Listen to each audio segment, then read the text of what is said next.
Super Supportive by Sleyca. Chapter 29. Moon Thegund. Alden and Joe hammered out the details of their contract fairly easily. In exchange for 15 minutes of Joe's sincere and best instructional efforts for his skill, Alden would make one trip to Moon Thegund and back, using his own sincere and best efforts to return with one of Joe's stranded assistants. It was Alden who'd insisted on the sincere and best part, because they didn't have any way to be completely sure that what Joe was teaching him was as valuable as the professor said. He figured as long as the guy was trying hard, it would be worth a lot. Joe seemed to find the requirement endlessly amusing. He kept working the phrase into every other sentence. It was a short-term contract that would be renewable at any time by mutual agreement. Joe intended for them to renew it every evening while Alden was here at the university, so that he could fetch another assistant. The contract itself was built into the tattoo. Alden had always assumed that the symbols Artonans wore had deep and mystical meanings, but... "Let's say this half circle is a sunshine," Joe said, pointing at the design. "It's rising. So it will be part of the part that represents the renewability of the agreement." "Okay. Excellent. And this line represents the journey you will undertake. Please do your sincere best to listen while I go over the fine details. I will update your lab assistant quest with instructions for you to go to a farm on Moon Thegund for a berry-picking assignment." "Berry picking?" "The system won't teleport you directly to my old lab, since it's not mine anymore. The farm is relatively close by. They used to specialize in cultivating plants with esoteric magical properties. It's been abandoned for a few years, but sending you there to get some supplies is a legitimate thing for me to do." "Okay." Joe went on at length to describe the rest of Alden's assignment. "That sounds doable," he said dubiously, "but how is all of that contained in a single line on the tattoo?" "Some of the shapes we use are traditional, but in truth the line doesn't have meaning on its own. It's only the meaning we mutually assign it. For more complex contracts, it's best to have the services of a professional," Joe explained. "We would get high together for a few hours and have our minds brought into perfect alignment by the artist, so that there would be no imbalances in our understanding of our obligations toward each other. It makes the contract stable and more thoroughly binding. This is the rough and ready version." "I think I prefer the rough and ready version. Are you saying you could draw a picture of anything and we could decide it meant anything?" "It's better to keep it simple. If I drew a detailed picture of a gravestone, for example, we would both be bringing a lot of unique personal baggage into the equation that would be hard to set aside." "So what if I accidentally think of our rising sun as a setting sun? Or we have a different understanding about this triangle of absolute secrecy here?" Joe fixed him with a stare. "The triangle of absolute secrecy had better mean absolute secrecy to you, because I'm not budging on my requirements in that regard." They had already agreed that the purpose of the contract, and anything they said to one another within the halls of Hot Lab 7, were never to be shared in any fashion with another living soul. "I get it," said Alden. "I was just wondering." "Then let me give you my sincere and best answer," Joe smiled. "I am an experienced and powerful wizard. You're a clueless 15-year-old human. If there's a disconnect between what I think we owe each other and you think we owe each other, then my authority over the contract will absolutely crush yours like an insect." "I guess that answers the question," Alden shuddered. "Don't sugarcoat it or anything." "You're not stupid enough for me to pat you on the head and tell you this is totally without risk," said Joe. "You'd know it was a lie. But to give you a more comforting answer, if our understanding of the agreement was severely out of alignment, the contract would just not form. As it is, I will be taking on the burden of empowering the contract and sorting out the inconsistencies on my end of things. You only have to doodle on yourself with the correct intentions." "I don't have to put it on my face, right?" Alden was staring at Joe's own heavily inked features. He couldn't imagine trying to explain away something like that. Well, he could, but in his imagination everyone from Bo to Aunt Connie thought he should have his decision-making privileges revoked. "I'd prefer if you didn't, since my colleagues will have some questions for me if you start walking around campus with a tattooed forehead. Most of my human contractees choose to hide it under their clothes. I'm given to understanding that bearing such a mark is polarizing on Earth, even among the avowed, so use your own judgment." "Can't it be removed after we're done with each other?" "You don't actually want it removed, remember? It's your proof that your illegal deeds were done under contract. Just in case. However, I can. Link everything but the triangle with absolute secrecy. If you use your sincere and best efforts, it will still take you a few months to rid yourself of the rest of it. It's not like scrubbing off a bit of paint. The concentric triangle portion was small, but if it was sticking around, then the tattoo was definitely going somewhere that would usually be covered. When they were done sorting everything out, Alden examined the postcard-sized design and decided it wouldn't fit on the bottom of his foot. His upper thigh was probably a good place, hidden and easy to draw on, but he settled on the left side of his chest, partially wrapping the design around so that the triangle would be covered by his arm, as long as he didn't lift it. Fortunately, he didn't have to freehand the mark. Alden stood in front of one of the smartboards, which had become a convenient self-facing camera, and he glued the paper rectangle Joe had made ink side down on the spot he'd chosen. He could still see the pattern through the semi-transparent paper. He was supposed to paint over it one short stroke at a time with more ink, dark gray instead of violet. There was even a metronome on the desk so that the strokes would be made according to the proper rhythm. Joe was freehanding his own on one of his shins. Alden had the impression that he thought using a stencil was beneath him. Begin, the professor intoned with an uncomfortable level of formality. So I guess I'm actually doing this. Alden swiped the first stroke of ink over the back of the paper, while Joe repeated the terms of their contract aloud. A giant warning sign flashed in his vision. You are forming an unmoderated magical contract. It is your right to form additional contracts, but the interdimensional warrior's contract cannot be overridden. Really wants to be clear on the fact that it comes first, I guess. He swiped the warning away with the hand holding his ink brush. Giving himself the tattoo was painless. The ink just felt slightly hot as it soaked into the paper. But there was a lulling, hypnotic quality to following the metronome's timing and listening to the professor's endless repetitions of the contract's terms. Then, about 20 strokes in, Alden's brain gremlin suddenly took an intense interest in the proceedings. The bargain is flawed, it told him flatly. Fix it. His hand stilled halfway through the stroke. What am I supposed to fix? The flawed bargain, obviously, but Alden wasn't clear on what his annoying, meat-hating gift from Gordon had a problem with. He'd arrived at the conclusion that it could detect word-chain debt, both that incurred by an uneven person and that owed to them.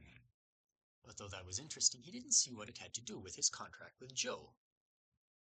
Is it because he already gave me a lesson for the day and I haven't paid him back by running his errand? Alden wondered. You jerk, you know I can't instantly fix that, right? I have to actually finalize the contract and then teleport across the universe. He narrowed his eyes at himself in the smartboard-turned mirror and made another decisive stroke with the ink. The gremlin lost its mind. It was having a full Velra-level freakout in Alden's head. Flawed! Flawed! Flawed! But at least with the Velras, Alden had been able to detect the strangeness that upset the thing. Amy's handshake had been wrong. He'd felt it in an almost physical anomaly. Probably because he didn't have his magical senses sorted out, and even with Lute, there had been an offness that he was aware of. But now it was just the gremlin having a solo breakdown about something Alden couldn't perceive, no matter how hard he tried. Dude, you've got to chill out. I can't fix a problem if I don't know what it is. Was it worse because the contract was related to him directly? Maybe the gremlin held him to a higher standard than other people? Alden glanced over to where Joe had his foot propped against the desk. He was about to apologize for holding up their double tattooing ceremony, but the professor had stopped moving as well. He was staring at the marks on his shin with such deep frustration that Alden felt it might be rude to interrupt. A moment later, Joe's expression cleared, and at exactly the same time, Alden's gremlin went silent. Continue, the professor said. Well, as long as both of you are happy, I guess. But it happened several more times while they finished their tattoos. And every time Joe appeared more baffled and annoyed than the last. Alden was 90% sure that whatever was going on was his fault, so naturally he played dumb when Joe started shooting him dark looks. When they finally finished, the professor was sweating. Alden hadn't even realized Artonans could sweat. Alden peeled the paper off his skin and examined his work. The tattoo was neither gray nor violet, but a very dark blue. Does it suit you now, your majesty? Joe asked in an acidic tone. Alden kept his face carefully straight. I have no idea what you're talking about.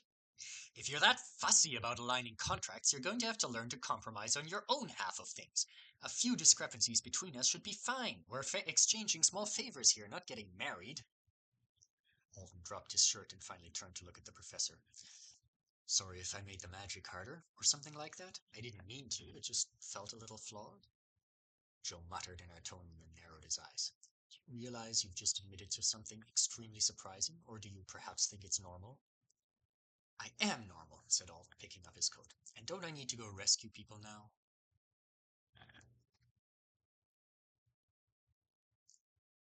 To Alden's surprise, Joe took him to the building he'd first arrived in for the teleport. He called it the Summonari. When I say teleportation to Moon Thegund is magically violent, I mean it's magically violent, Joe said, as Alden positioned himself inside one of the patterns on the floor. If you were one rank lower, the system wouldn't even let me send you there. It'll be much easier on you if you use your high-quality infrastructure on at least one end. You should still feel, well, I'm not sure. To me, it's just mildly irritating. Try not to waste too much time rolling around in agony after you arrive. Alden hoped he was joking about that. Are you sure I'll have time to make it to the lab and back in time? Yes, just run on the way there. If you can, use your trait.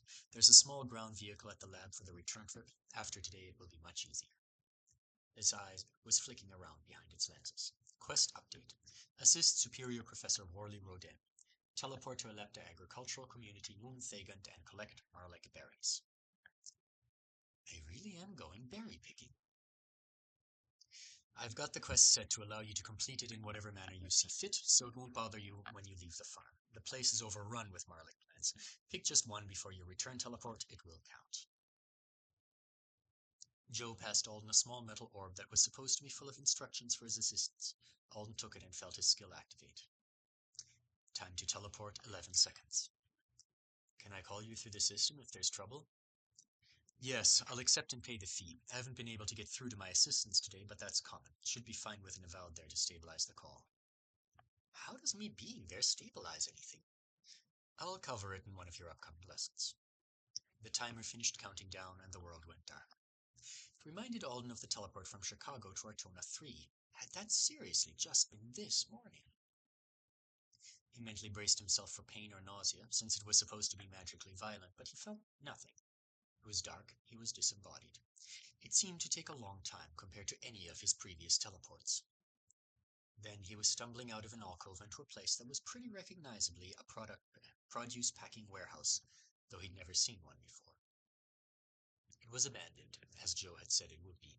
There was dust on the robotic arms and conveyor belts, and along one wall, plastic crates with colorful logos were empty, except for a layer of what might have been blackened and dehydrated fruit skins at the bottom.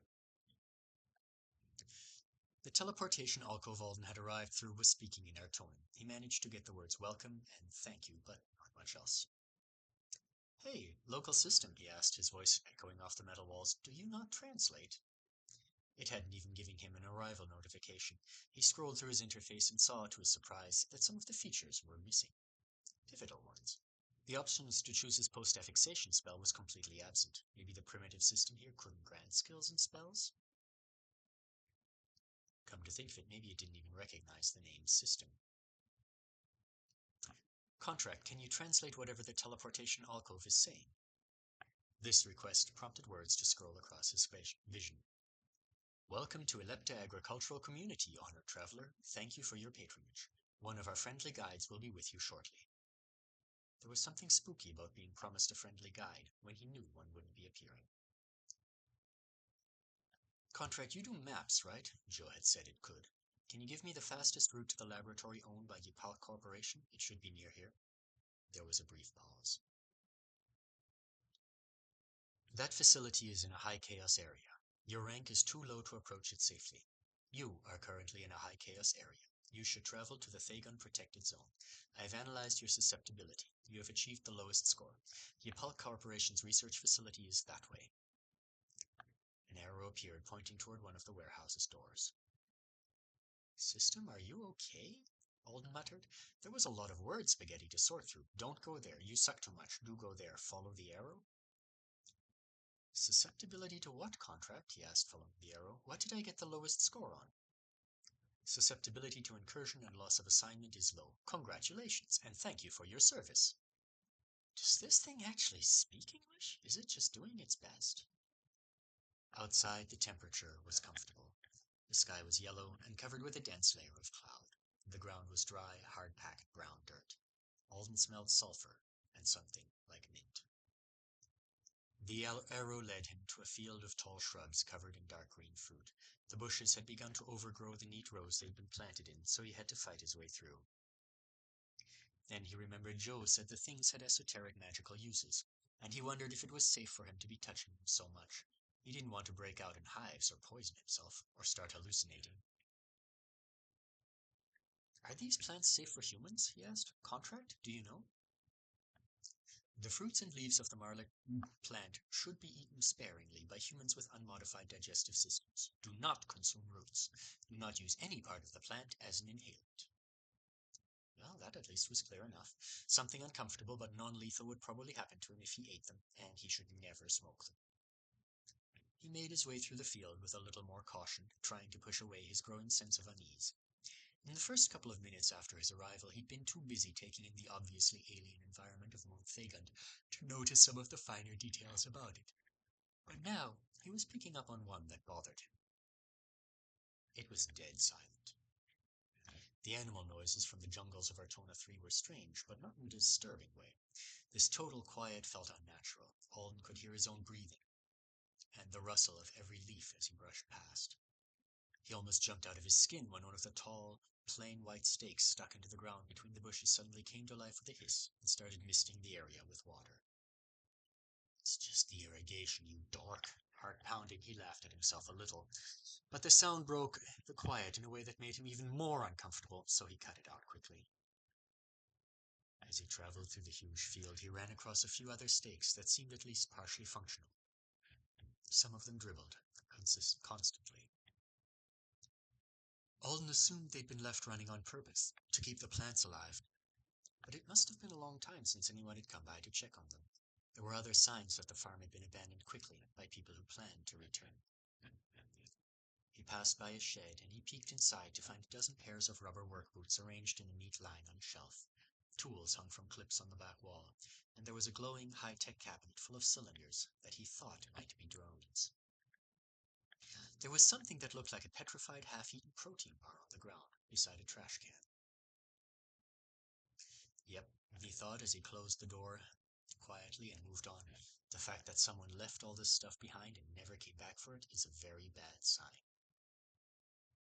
He was glad he had the triangle of absolute secrecy. It gave him an excuse to never tell Bo and Jeremy he'd willingly signed up to come to a place like this. He kept following his arrow, which never deviated from its direction, and eventually he arrived at the farm's perimeter. There were a few buildings he didn't bother to look inside, and beyond them, nothing but an endless sea of waist-high grass. It was a sickly yellow color, and the total lack of a breeze left it standing so still it looked unreal, like a three-dimensional painting Alden was about to step into.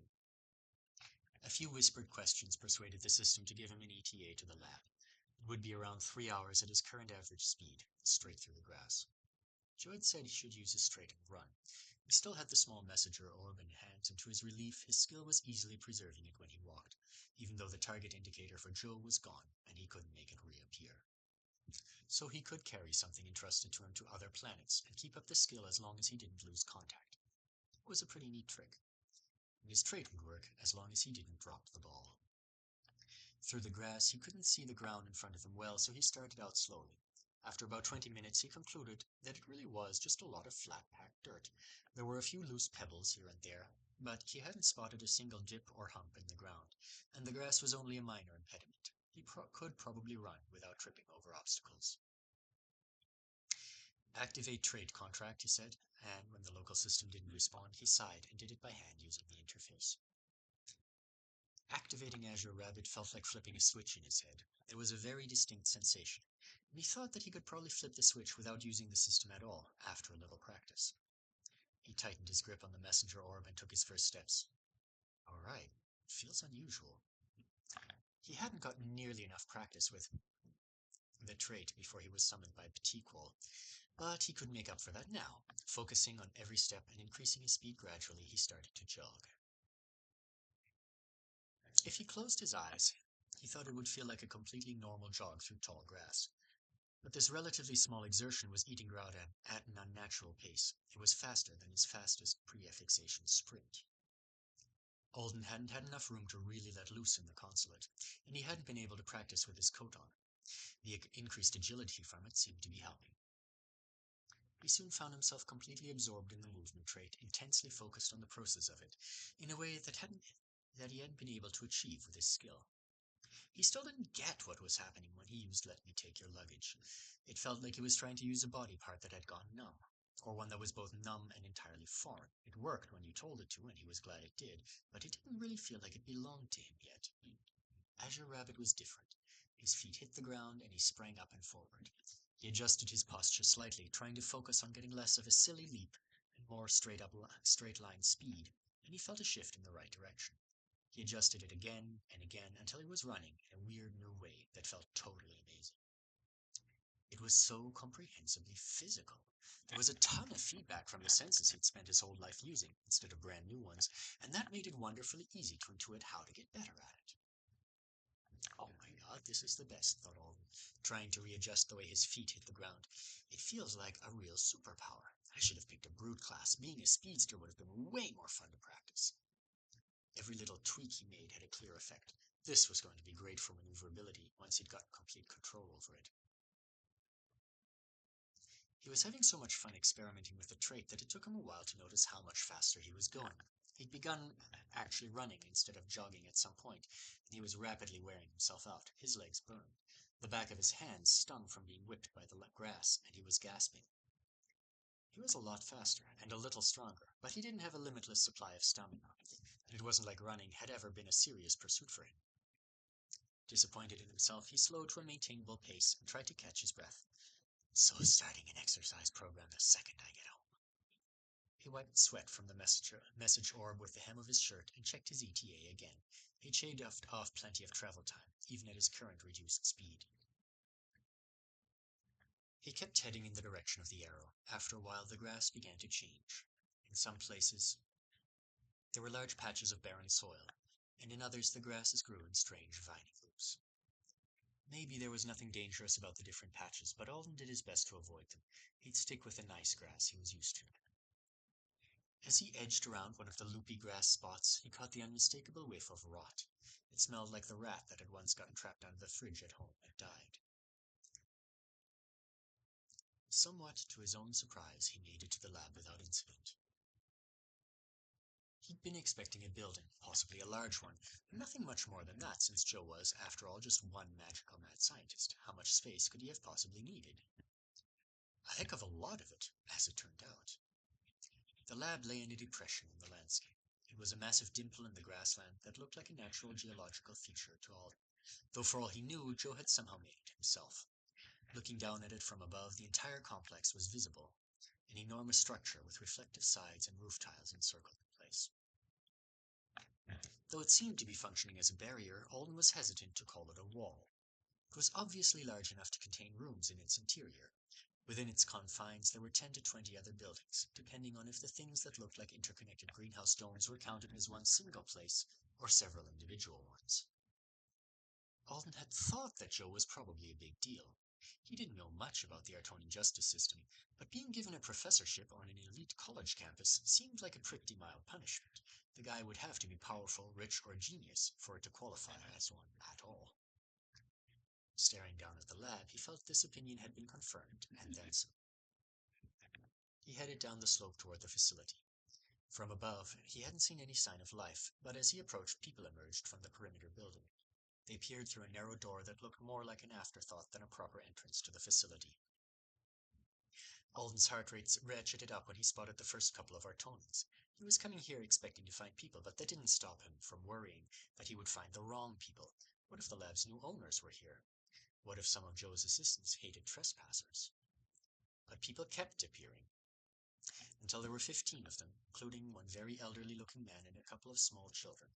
To his surprise, they all formed a line and faced in his direction, like they were patiently waiting. A little off-footed, he slowed his pace to a normal walk.